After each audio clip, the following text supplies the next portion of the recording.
Poursuivons vers une seconde énigme à propos d'une découverte qui date de bien longtemps déjà.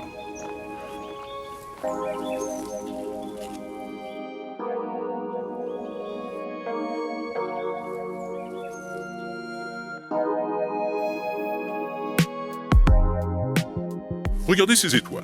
Elles forment une constellation qu'on pourrait appeler la constellation du smartphone, parce que c'est rectangulaire comme un smartphone finalement.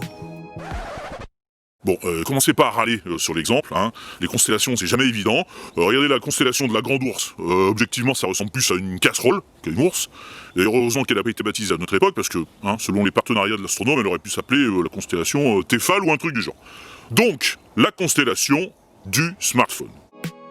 Prenons notre observateur, qui est un scientifique, mais ça marche avec n'importe quel type d'observateur, et déplaçons-le. Que se passe-t-il ? On s'aperçoit que la constellation change. Le smartphone n'est plus tout à fait rectangulaire, car l'étoile bleue semble s'être déplacée. Voilà, évidemment, sur cet exemple, c'est très exagéré par rapport à ce qu'on peut observer dans la réalité, parce que dans la réalité, les écarts entre les étoiles ne sont pas aussi marqués quand on se déplace. Mais on peut observer ce genre de déplacement. Alors bien sûr, c'est notre observateur qui s'est déplacé. L'étoile bleue, elle n'a pas bougé.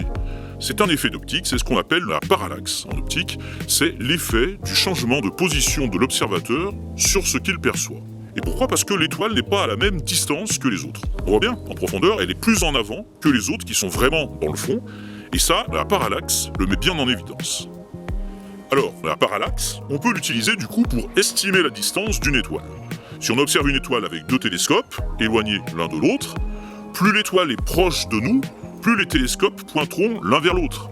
Et si au contraire nos télescopes sont presque parallèles, ça veut dire que l'étoile est très lointaine. Donc, en calculant l'angle entre les deux visées des télescopes, on peut se faire une estimation de la distance de l'étoile.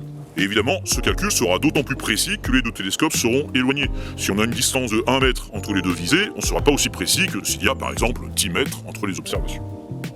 Alors, la seconde énigme, c'est la suivante.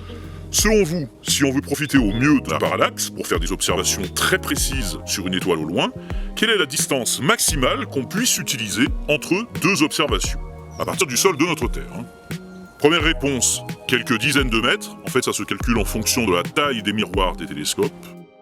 Seconde réponse, 6371 km.